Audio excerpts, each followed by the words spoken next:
Were you doing yoga on a regular basis? So 2014 was the first time I ever did yoga. What is your grand vision for Pineapple Life? I was told because of my asthma that I had 3 to 5 years to live. Pilates reformers, they're the hot thing right now. All right. So today I am joined by Brandi Cohen, owner of Pineapple Life, a yoga, spa, and fitness studio in Snoqualmie, Washington. Brandi, thank you so much for coming on the Eden Group podcast. This podcast, we discuss founders of fitness businesses. So I was hoping we could start at the beginning. I want to hear a little bit about your early life, where you grew up, and ultimately I want to come to what led you to starting your business. So we could start at the beginning, your early life. Sure. Well, good morning, first of all, and thank you very much for having me. Good morning. My early life, how far back do you want to go? Where'd you grow up?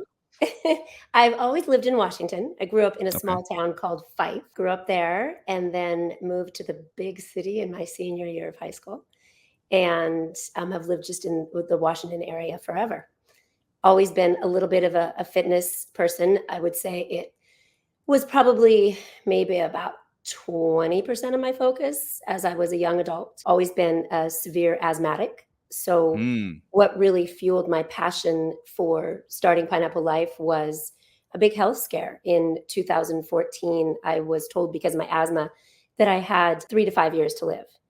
And I have four children. So there was no way I was going down like that. And, I've been on every asthma drug you can imagine. You name it, I've done it. The only thing that changed my life was yoga. So I went from literally within a year taking my asthma inhaler albuterol, probably 30 to 35 times a day, not being able to climb hills or really expand my cardio exercise at all. Yeah. And I found yoga and it changed my life. I don't even have an inhaler anymore.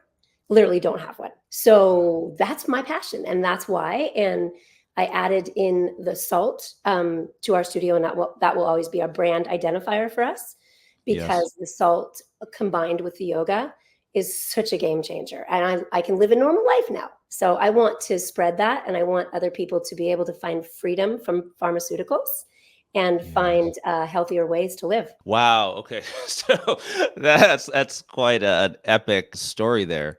Weren't expecting that. So if you don't mind share, like, what caused the health scare, if you can go into that a little bit? Like, what was going on in your life and what triggered that? Well, I've always been a severe asthmatic, so it was not anything new to me. As I know you're in finance, you remember the crash of 08, 09. Yes. I was in college, but okay. Well, I wasn't. I know of it. That was the height of my career for Washington Mutual. I was a financial advisor broker.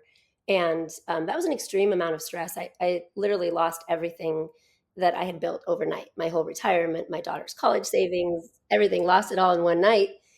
And it's good though. It's good. It's good to get a good kick in the face. It really is. And it just changed my passion. So I had a choice to go back into that world and work for JP Morgan, who took over Washington Mutual. And at that time, I just felt such an extreme amount of stress. And turns out I was pregnant.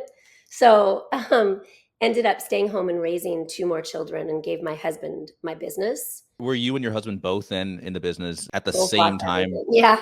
Yeah. Oh my gosh. Okay. I didn't realize you were at WAMU. Yeah. So, I did some LinkedIn stalking on you, and I saw you were a financial advisor. I didn't see the WAMU there. And yeah, that makes total sense. That was a pretty famous bankruptcy and then acquisition by JP. Yeah. And it was just like, as being an internal, it was a very slow, like it had that feeling of impending doom for months beforehand. That's the worst. Yeah. So you asked what caused the health thing. I don't really know. I mean, I'd always been an asthmatic, but am a big believer that stress, and it's scientifically proven, it just eats away at your health, your mental, your physical, all of it combined. And so there's a gap, there's a 5-year gap from when it really hit the peak of the severity of my health. But I think that it just had slowly eroded away. The stress of watching everything you've built, because I built my business really as a single mom also. So, I really poured my heart into that, and just watching that all fall apart, I think it really it caused my asthma to be so much worse. And so I think that it was the peak of it in 2014. That makes total sense.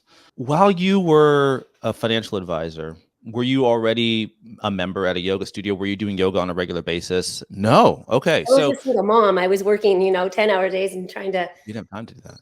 raise my kids. And yeah, no, I wasn't. Wellness was not really even like, I would go for a walk, but I never did yoga. I never did.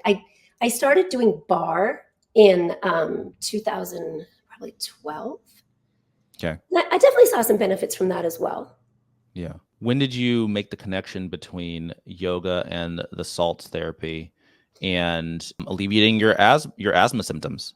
So 2014 was the first time I ever did yoga. A Okay. girlfriend of mine, encouraged me to go. And just like so many people, I thought yoga was so weird. You're going to have to be chanting and just all kinds of crazy stuff. And it's so not like that unless you want Yeah. it to be. So I was hesitant. But once I got in and it took me about a week to feel a little bit of a difference.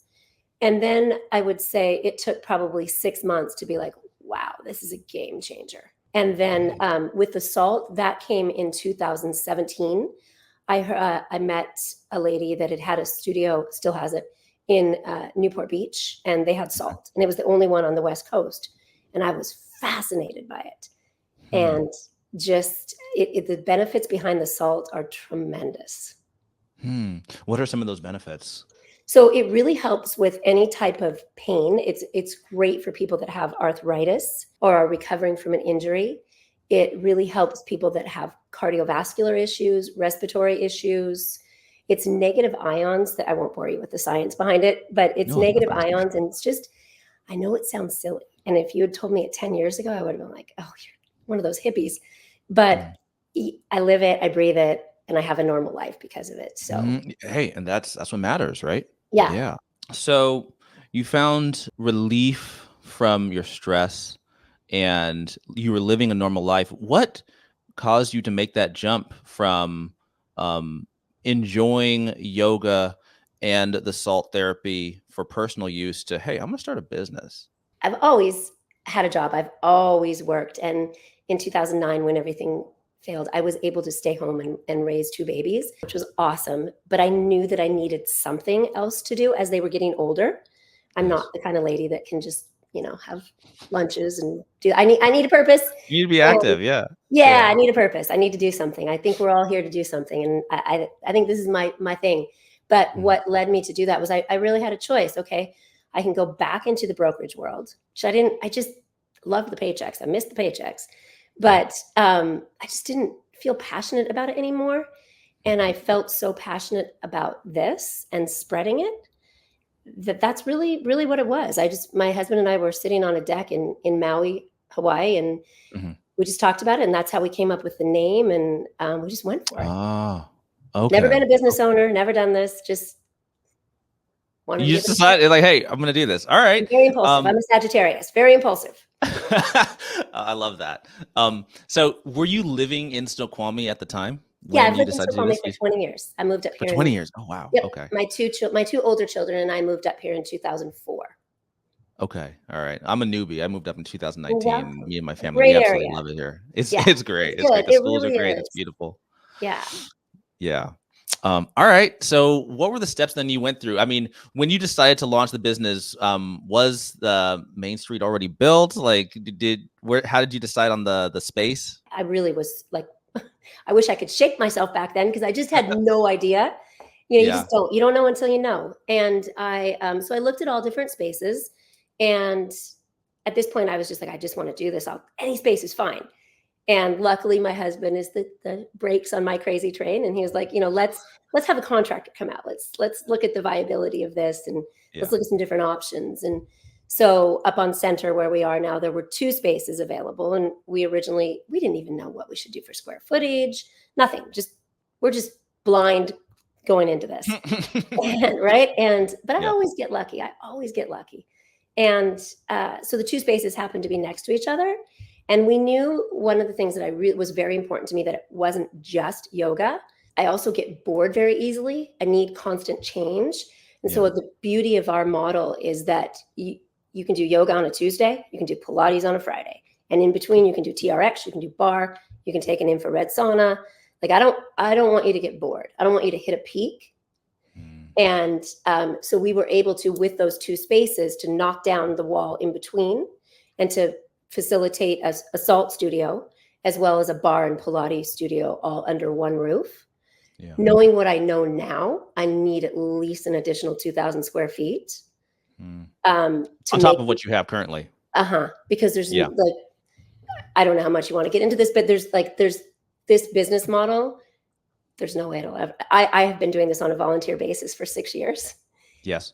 and there's just I didn't know what I know now, and there's no way Yeah. that, like, we have to cap every class at 22. So I've got every class full at 22, and I've got 20 people on the wait list. I got you. Yeah. Yeah. Which So sounds like there's a just a great limit. problem. It Yeah. sounds like a great problem, right? But it's not, because the 20 that are on the wait list, they're not going to keep paying a membership. Yes. So Yes. we're going to make it through, and we're going to figure it out. But we definitely need more space. You need more space. Okay. So let's talk a little bit. I don't mind getting into this, and we can even just like jump around as much as we want, but let's talk then about the business model. So your members pay a monthly or annual fee Correct. for They can access choose, to, yeah, go ahead. they can choose between monthly or annual. We also you can do class packs. You don't have to be a member. Got it. So are your customers able to maybe select a la carte, like I just want yoga or I just want spa access? Or you can pay for like a month to month all access, or even an annual all access? Correct, Yes, to all of the above. I really want to appeal to as many different groups as I can. I know that our cost is somewhat prohibitive. It is to some. I was a single mom living in someone's basement. Yeah. I know that. But Yes. unfortunately, it was $1 million build out. Yeah. So, like, You got to pay for that. and I'm so grateful that I'm able to, because of my past business, to do it on a volunteer basis. Most people would not be able to do that. What is your grand vision for Pineapple Life? Multiple locations, but franchise or corporate owned locations? What do you envision Pineapple Life looking like as fully fleshed your vision in the future? That's changed a lot over the last 4 years. Right now, and this could change again in a month. Right Yes. now, I'm putting all my efforts and energy into this one location with the hopes of being able to build a successful franchise. We've trademarked our name. The franchise is ready to go. Unfortunately, it's going to be difficult to find a buyer that wants to work 80 plus hours a week for no money. Of So, course. Yeah. I think there's only one of me. So, um, so right now we're doing a deep dive. We just did a rebrand. We are really diving into our corporate wellness as well, because the brick and mortar cost is really prohibitive to anybody succeeding. I just had secured last month a location in Issaquah, got the quote for the build out. It's $940,000. Like, that's a lot of yoga. Current way the world is right now with our economy, and I know it won't stay this way forever. Nothing ever does. Yeah. Is prohibitive to expanding in a brick and mortar sense, but that won't be forever. And so, to answer your question more specifically, I'm not done. My grand vision is really to have Pineapple Life everywhere. Is that the capacity of a brick and mortar in every city? Right now, it doesn't seem to be that way. Right now, it seems more to, let me get into your workplace. Let me provide workplace wellness for you. During the pandemic, we created we were able to survive because we created an online library that we targeted to employees. So it's a tax deductible employee benefit, the same as healthcare, dental. So that's a way to scale. Now, nobody wants online right now because the world is back, which is great. But that's a value. And being able to do things like going into local companies, doing employee wellness days, things like that, that's a way to scale. And then when I can make it make financial sense, the franchise is ready to go. And it's a beautiful model. It sounds to me, you're at the stage right now where you are really tweaking and fine-tuning the franchise model so that you can start selling franchises and growing that. Correct. Yeah, that makes sense. I have quite a bit of consumer experience with online fitness programs. I am currently subscribed to Ben Patrick's ATG program, which I absolutely love. And I've also used Marcus Philly's functional bodybuilding program, and I absolutely love them. But there's no substitute for the incarnate experience. I find myself on these programs wishing I could go into a studio, where they actually teach the thing, right? And it's like, this is great, but there's no substitute for being next to other people who are also struggling and pushing and keeping you competitive, and a guide or a coach who's there to critique you and hold you. There's no substitute for that. The energy, I totally agree with you. I personally cannot do the online. I get so distracted by anything. In-person experience is here to stay. Like no matter what, It's not. yeah. As long as humans are humans, we're always going to need that, Yeah, we need each especially in other. something like fitness, right? Yep, yep. It's Yeah. hard enough to motivate yourself every day to get up and do something physical, to be by yourself with just a computer screen. I mean, kudos to the people that can do it. That is some self-discipline. Yeah. I don't have Yeah, it. but even then, like even if you're able to get up and get to the gym or do the routine, there is a difference in intensity. Like there just 100%. is, right? Like Totally agree with for you. me, Yep. right? It's not even in the same universe Nope. doing the same routine by yourself versus with a group. It's not It's not. comparable. No. Yeah.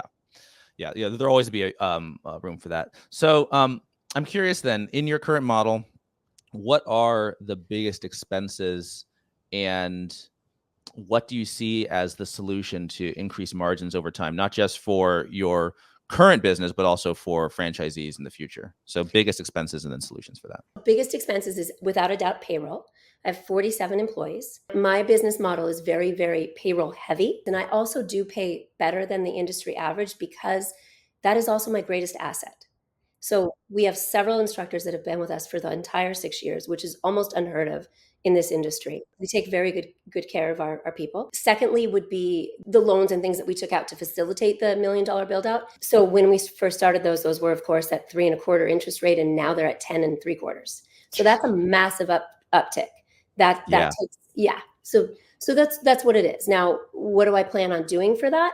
I'm not going to change, not going to solve the payroll problem, because I have to be, because of the demand, I have to be like 7-Eleven, open 7 days a week from 5:30 in the morning till 9 at night, because every class is full. So I don't see us, and I'm not going to undercut our people. I'm not going to try to pay less or lower. If anything, I'll No, grow it's a that. downward spiral. Yeah, yeah. So that's just a non-negotiable. I'm going to have to do that. Other than having more space, and here's where the space is a big hindrance. So I get one class with 22 people. I got to pay that instructor the same as if they were teaching 75 people.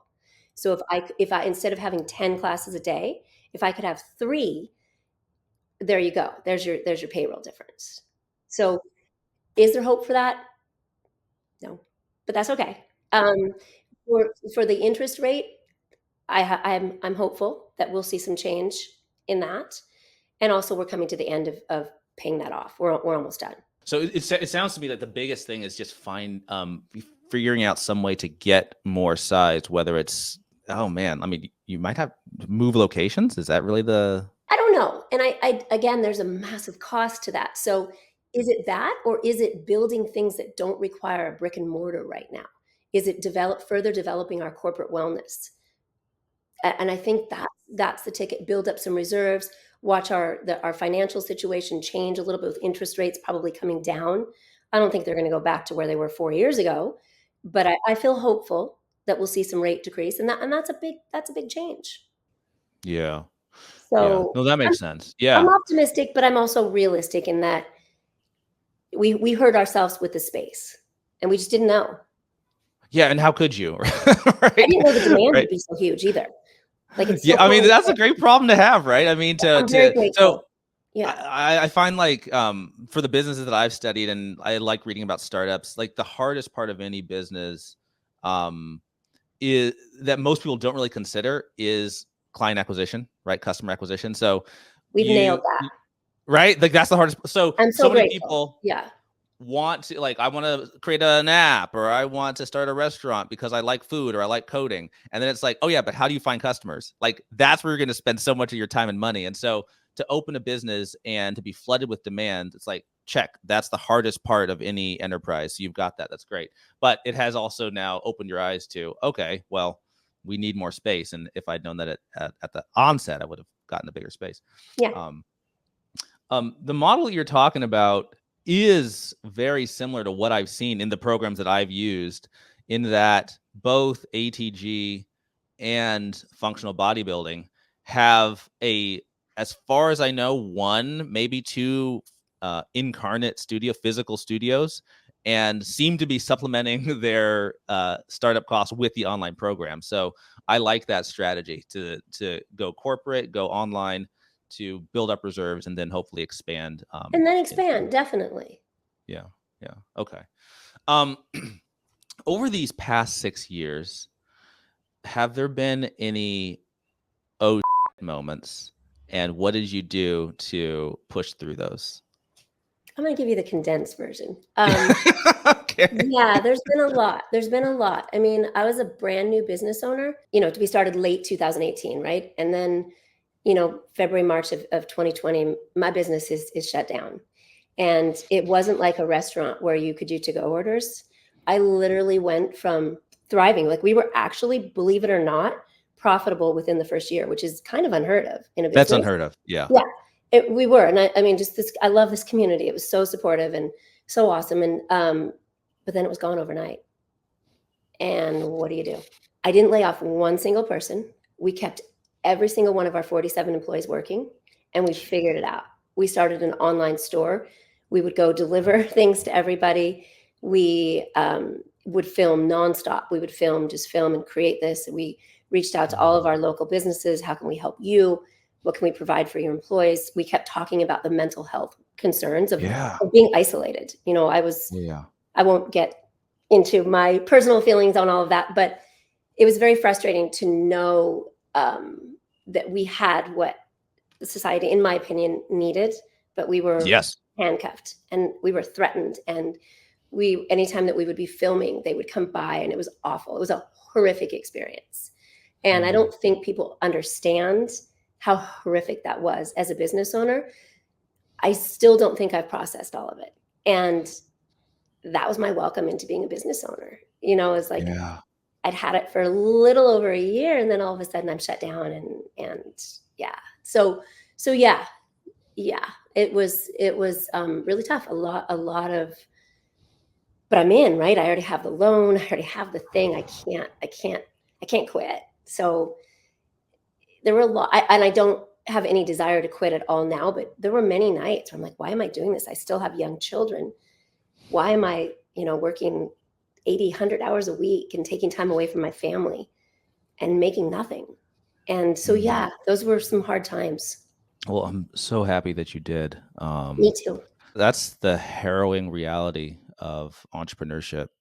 And, and honestly, and this is why, like, wealth accumulating to equity is a feature of capitalism. Like, the amount of risk and emotional and psychological trauma that you have to go through to deliver a service, and in my opinion, a spiritual good to your community. Like, there has to be a reward for that. There has to be on the back end. I'm such a big believer in karma. I call it the boomerang of life. And I think when you do good, you get good. And to be honest with you, I've been so lucky in my life. I dropped out of high school at 17. I never went back, moved out of my house, and built everything I have without a high school degree. I feel like I've gotten tremendously lucky. And so to me, it's I'm not giving to get, but I feel like when you do good, your life turns out good. And so, yeah, I think no matter what, like, I'm going to keep on doing this, and I want to give back to our community as much as I can. But at the end of the day, I also have 47 people to pay, and I need to create a legacy for my family as well. Do you want me to tell you one thing that I think is a big differentiator that has led to our success? Absolutely. Okay. I think in the beginning, like, if I were to create the perfect recipe for another franchise, it boils down to one thing, and it's listening instead of talking, which I know I'm doing a lot of talking on here, but that's the point of this. Yeah. In the beginning, what I did in early 2017, I started asking on the Snoqualmie Ridge Facebook group, what do you want? What time do you want? What do you want? What's the most important thing to you? How can we be the best studio out there? Like, what are the issues? And I kept on doing all of these surveys. I found out, and I would have never known this if I didn't ask. at 5:30 in the morning. That is the most requested time. And I would have never known. Yeah. So I didn't think up the salt. I listened and somebody told me that. Oh, really? 100%. I didn't invent that. Like I would have never known that. Somebody suggested it to me. And I think our whole business model is about listening. I don't know if you follow us on social, but we always do. I would say probably 2 times a month. Hey, what do you want?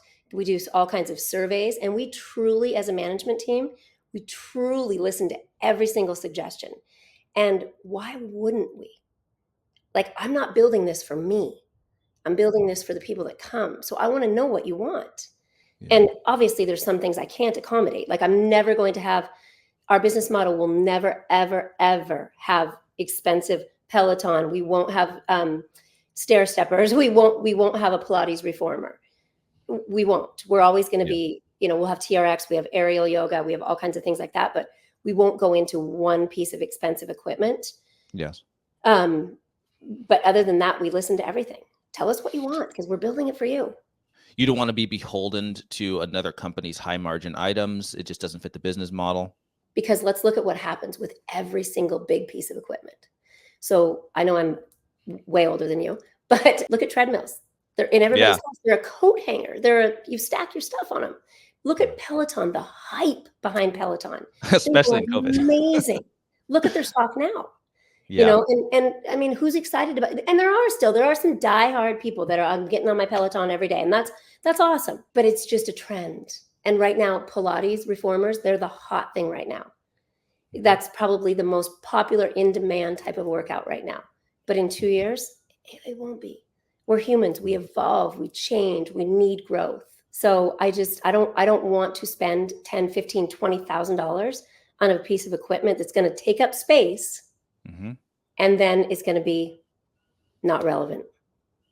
Okay, so along that same line of thinking, two things come to mind. One is the Buffett-Munger framework of investing in things that are not likely to change for the next 50 years. And similar to that, but slightly different, is the Bezos framework of focus on things that your customers are always going to want. So, right, he always has the example of no one's ever going to say, I want my package to be delivered slower and more expensive. All right. So, right. So let's figure out how to get it faster and cheaper, right? Because that will never change. So in your business model and possibly in the fitness industry in general, what are those things that you believe are never going to change and that you personally are optimizing for? Okay, great question. I believe that the thing that will never change is exactly what you and I have talked about several times on this, and that is the importance of the energy of community exercise.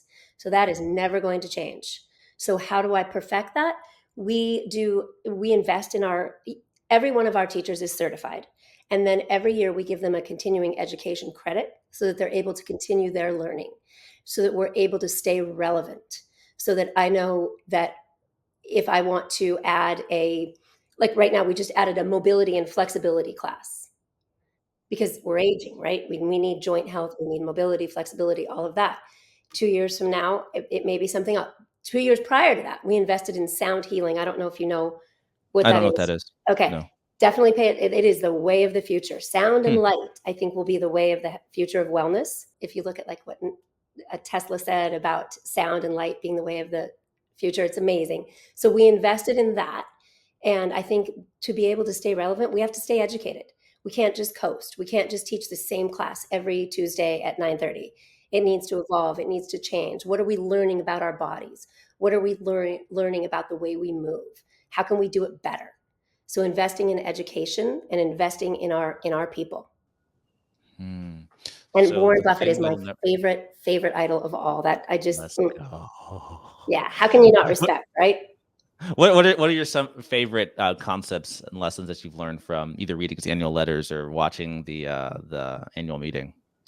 So my favorite thing about him, well, it's twofold. Really, I like the way he just says it like it is. I really do. I really prefer that so much more than having to sound eloquent and say the right terms. I like the way he's a simple guy, and he just uses simple strategies and he stays consistent. So those are my favorite things about him. What does your typical work day and week look like? I know when we were scheduling this interview, Wednesdays and Thursdays were the best days for you to come on the call. I'm curious what your typical week looks like and how your family life interweaves with your business life. It's all one big mess thing. So I do get up every day at 5, just like Yeah. clockwork. And I do start, my family's still asleep at that time. So I do start right away on my business. I do all of our social media, all of our advertising. So I usually start with that in the morning. I usually work then until about 6. Family gets up, take the boys to school. I'm really, really an active mom. I raised my 2 older ones as a single mom, and I wasn't able to spend as much time. So I'm really making up for lost time with my 2 younger guys. Yeah. And so when they're at school, that's when I work. I meet with my management team. I try to do classes every day. I try to get in the studio every day, and constantly working. I meet with a lot of different, I have a couple of mentors. I'll meet with them on a monthly basis. We do, all of our planning, strategizing, all of that on a weekly basis. One of my favorite things about my business is that my oldest son works with me. He has a multitude of jobs, but he did all of our rebrand. He's doing our website, and it's just so cool to work with your Oh, wow. firstborn. Yeah. That's really cool. Yeah. Is he in college now? Is he graduated? No, Is he he's in high 30. school? I'm old. Okay. Yeah, he's 30. He just moved back up here from Texas. Nice. Yeah. Oh, that's beautiful. Tell me a bit about your involvement in the broader wellness community. How integrated are you with other gym owners, other wellness practitioners, and how often do you meet and talk? Share notes? Never. And I'll tell you Never. that's one of my biggest disappointments. So I'm always a huge proponent of community over competition. Always was as a girl. Yeah. I'd rather work with you. I'd rather learn from you, and I'd rather teach you. I think we're always stronger together. We did a grand opening. We had 2,000 people come to the park across on the street, where right by the school, Cascade View. That big. Yeah. So we did a grand opening. I invited every yoga studio. I invited every fitness center. Sent them a personal email. Please come. Let's build a community. No charge. Right. Promote your own business. Come. Let's do this together. Do you know how many showed up? Zero. Jeez, what? I'm a threat, which is insane because I'm so not a threat. I don't even know what I'm doing. So, that has been probably one of the biggest disappointments locally. Now, nationally and globally, I have amazing contacts. I don't know if you've ever heard of a company called Manduka. They do yoga mats. They invited me down in 2019. They invited 5 studios. I don't know why they chose us, but it was awesome. We all came together, and I met this lady. She's just amazing. Her name's Desi Bartlett, and she's a celebrity trainer, and she's an author. She's just a lovely lady, and she has been such a great mentor to me, and always willing to collaborate rather than compete. And so I've made contacts that way, and I'm always going to hold the olive branch. I'm still open if the other studio owners come around and want to get together. Like, I know things that they don't, and they know a million things that I don't. We'd be so much stronger together. Yeah, that does not make sense to me. I mean, I feel like fitness is similar to media, and this is what I mean by that. Like, good content, there's always a market for it. Always. Totally. And it's not like if you like Warren Buffett, you're not going to also read Howard Marks, right? Totally. Like, good stuff will get viewed. And I can speak for myself. The fact that I subscribe to one program or have a gym membership somewhere does not mean I'm not going to also purchase another service from another person if it's good, right? So, like, I don't believe that in the fitness industry, services are mutually exclusive. And what you should be trying to do is just raise the importance of fitness and wellness in the lives of everyone, because people will end up buying more than one thing. Like, they just will. They will, and they'll change their minds. Yeah. And also it's the closest yoga studio to us, I won't name names, is in Issaquah. And they're a completely different experience. And people love them, and people love us, but we could blend together, And it's so funny, like, I'll comment on their social media, great idea. So they'll delete my comments. What? What? I don't get it. That's so sad. Yeah, it's too bad, and it's unfortunate for them. But another source, we use Mind-Body as a software. Yeah, and they do famous annual, I guess, like conventions, and I've made great contacts through them. They also do a lot of virtual groups for studio owners. That's been wonderful. Get great ideas from there, support. There's always your Facebook groups, things like that. So there is support out there. It was just important to me. I wanted it to be local. Do you ever talk with the physical therapy clinic right across from you, Peaks? Yes, they've been great. They They've have been been great. Okay. wonderful. Yeah. And a few local physical therapists as well. They've been wonderful. We'll do workshops with them, bring them in. I would like to deepen that relationship. There's been a little bit of a change there recently. I think Oh, really? I don't know if they changed ownership or some of the employees changed, but I would like to have another go at that. I would also like to partner up with some of our local doctor's offices, the hospital. Well, maybe we could do something together. I'm definitely going to reach out to Peaks. I'm going to reach out to the CrossFit gym, Snow Ridge, right down there. I've tried for years too. I would love to have a partnership with them because I'm never going to offer what they're offering. No. Ever. Or Never. vice versa. And it's so Right. complimentary. And you need I've done both. CrossFit. Yeah. I've done it. And one of the issues with it that I found is mobility, flexibility, and recovery are kind of an afterthought. Yes. It would be a beautiful partnership to have a joint membership. Yeah. We need each other. I need the strength part. The joining of what you do at Pineapple Life and CrossFit would actually be very similar to what like Ben Patrick at ATG teaches. Yes. That's what he kind of does. It's the combination of strength work with mobility that he kind of teaches. So let's try to figure that out. I know the owner is Tom Nugent. I don't know if you've done the stalking on him, but I've been researching. And I haven't done it in years. So okay. To be fair, I have not done it in years. I did it a lot. I reached out emails. I just didn't get a response. Got it. Well, I'm hungry and starting out this new media enterprise. So I'll just walk over there and just knock on the door like, hey, we need to do an interview, and maybe we can do a joint interview. Maybe you can hop on as well if you'd like to. Love to. Well, Brandi, this has been absolutely amazing. I'm definitely going to stop by Pineapple Life. I'm going to purchase some sessions for my wife. I think she'd absolutely love it as a gift. And I really want to stay in touch. This has been absolutely wonderful. And thank you for taking time out of your morning to meet with me. Thank you so much. It has been wonderful, and I appreciate you. And I'll look forward to meeting you in person. Sounds good. All right. Take care. You too. Bye.